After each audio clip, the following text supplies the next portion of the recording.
If you think that you've watched this video before and you're getting a sense of deja vu, don't worry, you're not stuck in a remake of Groundhog Day. This video was published earlier today, that's Wednesday as of the time of filming this, but I'm adding this little piece in the beginning of the video to make some corrections to things I say in the video.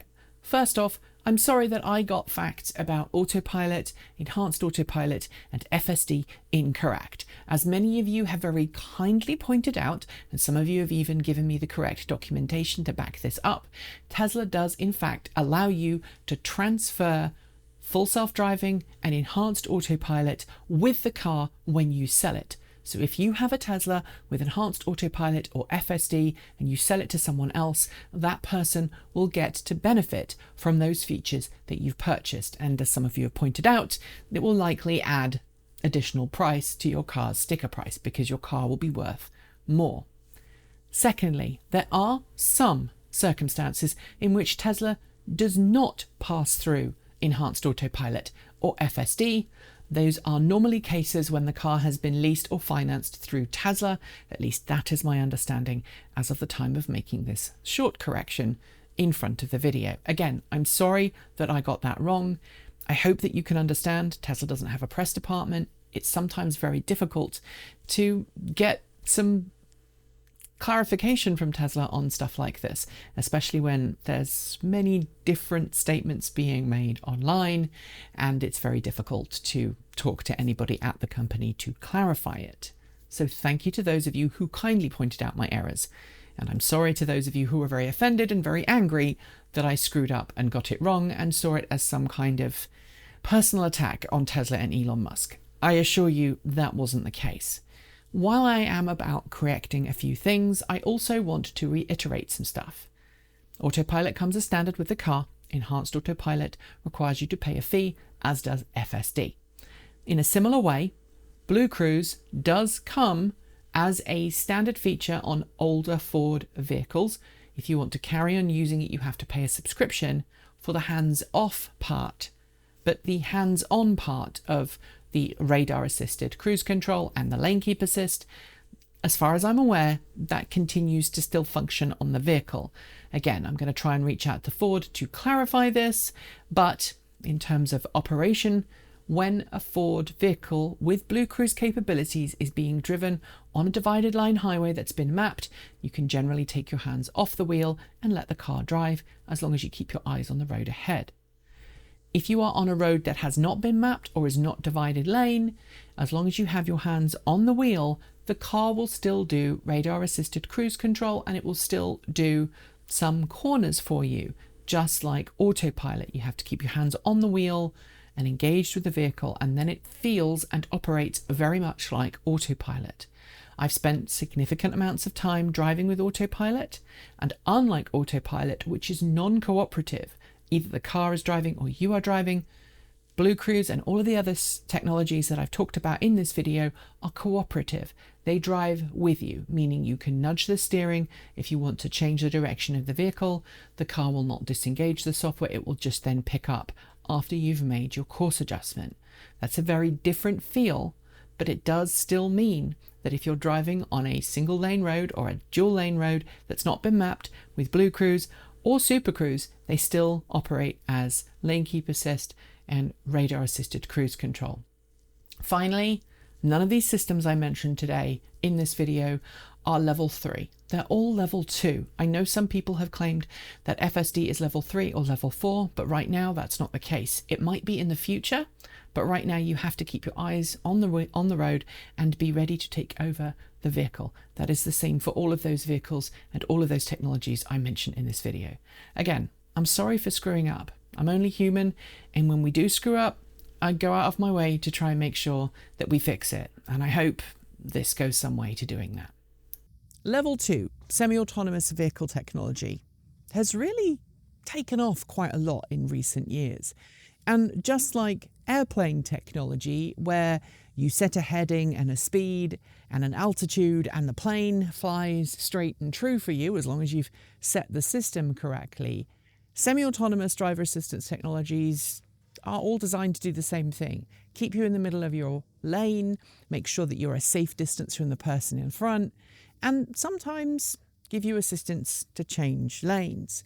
Just like autopilot technology in airplanes, where the pilot is expected to remain awake and conscious and able to take over in the event of something bad happening, the same is true for semi-autonomous driver assistance features in vehicles like my Ford F-150 Lightning, which has Ford's BlueCruise technology. And to date, cars with semi-autonomous driver assistance tech have normally come from the factory with that technology enabled. But we're starting to see automakers turn the from the factory and you get it if it's included in your vehicle to please give us money to keep using the feature. And Tesla obviously charges $15,000 from the factory for its full self-driving, at least when it finally becomes available to everyone. And I know FSD beta is currently available to anyone who paid the $15,000+ to have it activated in their car. But further down the line, Tesla is looking at subscription services, and Ford is looking at subscription services, and so is GM. And over the weekend, I found out that Ford is going to start charging a subscription for BlueCruise, up to $800 a year or $75 a month. So today, I feel it's about time we did a video on subscription services that include semi-autonomous driver assistance features that I would argue generally fit under the umbrella of safety technologies. I'm going to explain why I think it's a bad idea that those subscription services are going to come into effect, explain why I think there is a more affordable alternative, and leave you to make your mind up as to whether you think that's going to be another feature that you're going to have to pay for, or one that you can just put to the side.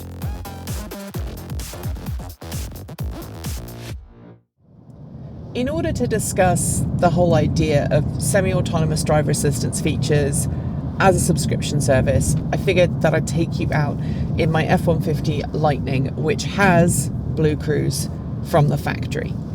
This version of BlueCruise is running on the earlier hardware. There's some newer hardware that has been pushed to more recent F-150 Lightnings and Mustang Mach-E's that includes the ability to do lane change assistance. The version I have does not have that, and so what BlueCruise offers in my truck as it's configured is hands-off driving on divided lane highways where there has been a high quality map produced that the truck follows and uses GPS tracking, and it uses its radar sensors, and it also uses cameras up here to figure out where the lane markings are. It allows you to have complete hands-off experience while you are driving, and the truck will make sure that you are paying attention on the road ahead. There are sensors hidden here and here in the door pillar and here on the center console to make sure that you are eyes front and paying attention. If I looked off to the side, it would say that I'm a distracted driver. It would warn me and tell me to pay attention. There will be occasions where BlueCruise asks me to take over, and despite what you may have heard online, it's not for every corner. The Ford BlueCruise system effectively drives cooperatively with you, and in an instant where it feels it needs extra steering torque, there's a limit to how much steering torque the system can apply. It tells you to put your hands on the wheel to help it round tighter corners. It is still capable of doing most corners that I've encountered here in the metro area. There are some tight corners as you're heading into Portland, both on this road and also on I-5, that it asks you to put your hands on the wheel. But then it's not a case of you having to steer, it's a case of you just having your hand on the wheel, and then the truck will pretty much do most of the steering for you. And in that situation, it behaves a lot more like Tesla's Autopilot. Right now it's asking to put my hands on the wheel. I just put my hands on the wheel and I wait for this symbol here on the left hand side of the dash to change back to hands-free operation, and then I can take my hands off the wheel again. Interestingly, it normally does this section completely hands-free, and sometimes weather patterns, lighting conditions can all impact how the truck sees the road. If I want to change lanes. I just put my indicator on, I move over manually, and I get back in the lane, and then it takes back over. It's not like Autopilot where you have to actually re-engage the system. Now, some of the other systems that are on the market right now, so SuperCruise, for example, depending again on which iteration you have. If you have an early version of SuperCruise, like this is an early version of BlueCruise, you can't do the lane change. But just like the latest version of Ford's BlueCruise can do lane change assist, so can SuperCruise. You tap the indicator, the vehicle waits for a safe space, and then it moves you over. All of these, I would argue, are safety features, but they're also features designed to make it easier for you as a driver. They are features that are designed to reduce driver fatigue and therefore make you a safer driver. If you're doing a long distance trip and you are cooperatively driving with the vehicle, remember, it's a level 2 system, not a level 3 or 4 or 5. And so you are having to be engaged all the time to drive the vehicle. But unlike completely manual driving where you're having to change your speed and you're also having to steer, this cooperative driving setup means that you're not having to make those constant adjustments. And that can actually be quite fatiguing, as Kate Walton-Elliott has pointed out before when covering her Comma 3 installation on her Kia Niro EV. And my experience of BlueCruise has been very similar, even though right now I've got my hands on the wheel and I'm having to do the work for this intersection. Driving down the freeway is less work for me, even though I have to keep my eyes on the road. Now, all of this system, developing this system, costs money and experience and time, and automakers are trying to recoup their costs. I would argue, though, that Ford's attitude to this, as with Teslas, as with GMs, and I'm sure every other car company that comes out with a level 2 system, kind of stinks, because the amount of money that is on average being charged for these systems pushes it out of the price range of everyday car owners, everyday drivers, especially if they're looking for a used vehicle. So let's talk about the pricing here. Tesla is the most expensive. If you want a Tesla with full self-driving, even though it's not yet pushed out to everyone's cars, yes, I know, if you have paid the subscription for full self-driving, you can now use full self-driving beta. So you can argue that, yes, okay, Tesla's system is now available to everybody. If you didn't buy the car new from factory and buy full self-driving, you're going to have to pay either a lump sum or you have to pay a subscription fee, depending on whether you already have enhanced autopilot or just regular autopilot.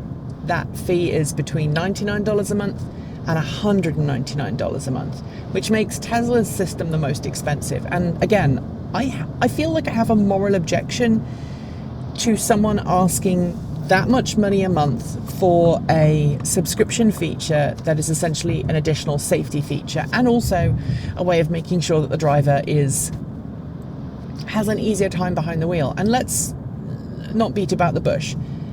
A driver assistance feature that reduces driver fatigue is not only good for the driver of the car, it's good for everybody else on the road. If the driver is less fatigued, they're less likely to make a mistake, even if they are driving the car at the point something bad happens. They're going to be able to react more quickly and they're going to be less fatigued and more likely to make a smart decision. So Tesla's the most expensive. The next most expensive right now is Ford, which is the reason we're making this video. It is going to be $75 a month or $800 a year after your trial of BlueCruise has ended. At the moment, Ford is adding a trial, a 90-day trial of BlueCruise to all new Ford vehicles. If you are like me and you purchased a Ford vehicle some time ago, which is what I did, you end up getting 3 years of BlueCruise free, and then you will then have to start paying for the subscription service. If you buy a Mustang Mach-E today, you can activate BlueCruise for 3 years for $2,100. So you add that to the cost of buying the car. Again, it's an add-on, it's an added-on safety feature, which Ford, offered for free for 3 years for some vehicles, and now it's starting to charge. GM is charging a lot less than both Tesla and Ford for its Super Cruise feature. The pricing is a bit nebulous at the moment, but I've seen prices quoted as low as $25 a month all the way up to $100 plus.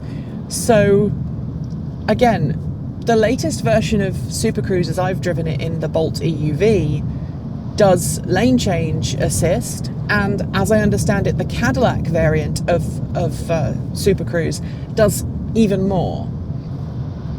So why then do I have such a bad gut reaction to Ford saying $800 a year and saying that nobody will pay for it? The reason I feel the way I do about Ford and GM and Tesla charging a huge subscription service for their semi-autonomous driver assistance features is because I'm currently in my wife's 2017 Chevrolet Bolt EV, and it's being driven on the wrong side of the road through a construction zone using Autopilot, or rather OPGM, which is a Bolt-specific fork of Autopilot designed for this vehicle. And from an end-user perspective, this software and hardware solution is very competitive against Tesla's full self-driving beta, against the more enhanced versions of BlueCruise and Super Cruise, and any other level 2 semi-autonomous driver assistance feature that's currently being offered in market. The difference is this is a retrofit. This is something that you can add to any vehicle, as long as that vehicle has radar sensors for distance measuring, it has a lane keep assist system, which this particular Bolt EV has, and you have a way of tapping into the car's onboard networking so that this little unit can take over things like accelerator commands for speed control, can take over steering commands, etc., etc. And yes, unlike the BlueCruise and the Super Cruise system, this is closer to Tesla full self-driving in so much as it can operate on any road. It doesn't require pre-scanning the road in order to operate. That's because this system has been designed to learn and mimic how we drive rather than drive as a robot would. So what I just did, which was drive along a rural road with my hands off the wheel in semi-autonomous operation, just wouldn't be possible with BlueCruise. And that's because BlueCruise and Super Cruise both rely on mapped data in order to function properly. And Autopilot doesn't. It relies on its cameras in the unit, plus the lane keep assist cameras that are behind the mirror, and also the radar sensors to get a good view of the world around it. Because I'm going to do a video talking about installing this, I don't want to go into great depths about my experience thus far, only to say that we installed this a weekend ago. We've been driving with it for a week. We've got about 260 miles under our belt from normal operation. Most of that was my partner driving, not me. And so far, so good. The point I'm trying to make, though, is that this little unit here costs just under $1,500 US, and on top of that, you have to spend a couple of $100 putting a vehicle-specific harness into your vehicle. What's completely different about Autopilot when you compare it to Tesla's full self-driving or even Autopilot, BlueCruise, Super Cruise, and any other level 2 semi-autonomous driver assistance system is instead of requiring the hardware to be fitted at factory and never to get upgraded, this can be upgraded.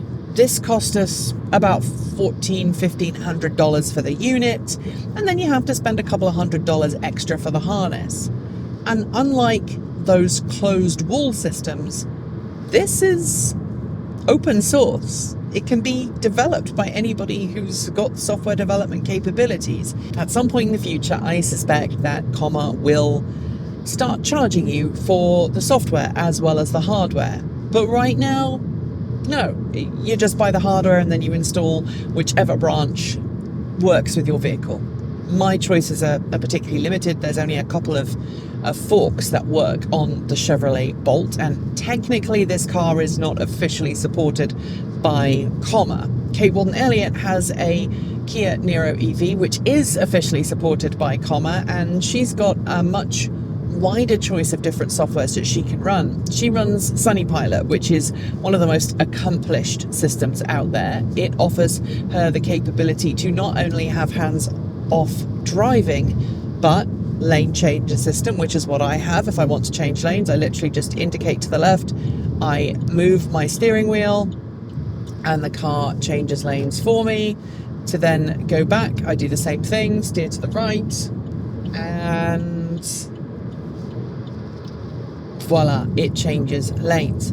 Kate's system does that too, but it also has the ability to change its set speed based on what the speed limit is where you are at the time you're using it. So if she goes through a town, it will automatically drop the speed to make sure that you are within the posted speed limits.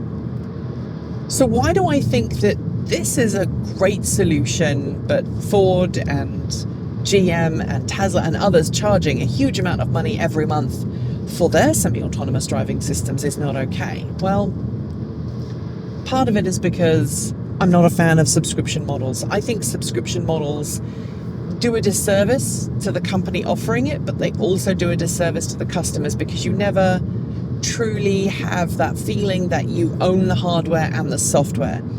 If the company decides it's going to jack up the price of using its ecosystem, it can do that. Whereas with a software that is free and a hardware that you buy, as long as you've got the hardware and the hardware works, you can carry on using the software until the software requires better hardware to run on, which is something that OpenPilot recently encountered.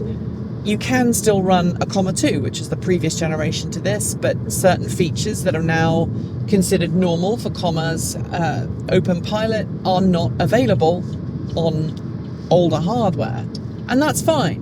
But the fact that this system costs basically the equivalent of 2 years of BlueCruise subscription makes me think that anyone who really wants that semi-autonomous hands-off driver assistance technology is just going to buy hardware like this, install it in their vehicle, and be done with it. Here's the thing though, most people I know who want to have a car that will do some of the driving for them, they're tech savvy people, they're early adopters, they're people who want to be on the bleeding edge. And for them, having to pay a subscription service may not be a good vibe. They're not paying for the convenience, they're paying to have a cool technology that no other vehicle has. But if you can buy the hardware for $1,500 and then a couple $100 more for the harness, you can then take that hardware from vehicle to vehicle. It's an hour-long install, and you can even help the software development process by working on it yourself. Why would you lock yourself into a subscription service model that doesn't really make a whole lot of sense? Moreover, I can tell you that OpenPilot has already got people working on Tesla-specific ports and on Ford-specific ports. So any vehicle that currently offers some kind of semi-autonomous driver assistance technology could theoretically work with OpenPilot, just with a little bit of hardware. And that makes me wonder where the future of self-driving lies. I think we used to assume that it was something that came with a car, something that was fully integrated and just did the thing that you wanted it to. But what if we're going towards the whole Star Wars droid thing? What if instead of having the car, the vehicle that you're in, do all of the hardware and the software in-house and drive for you? What if you have the equivalent of R2 just in your vehicle taking over and doing the driving for you? It seems like a smarter future, a smarter ecosystem. I'd love to be proven wrong.